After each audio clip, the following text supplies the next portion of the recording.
the meaning of this is a pen? ఇది pen. ఇది ఒక pen.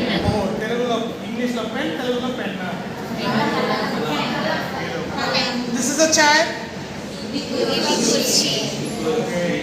This is a bench. ఇది bench. What is the meaning of this is? ఇది While you are telling your name, if you use this is Vijay. ఇది Vijay. The meaning of this is? If you tell your name, this is Vijay. Idi Vijay.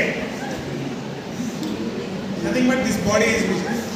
This body is belonging to Vijay.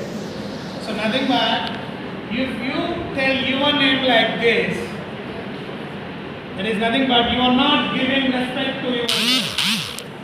When you are not giving respect to yourself, how can you expect the respect from others? That is not possible, right? So that you should not tell your name to using this is.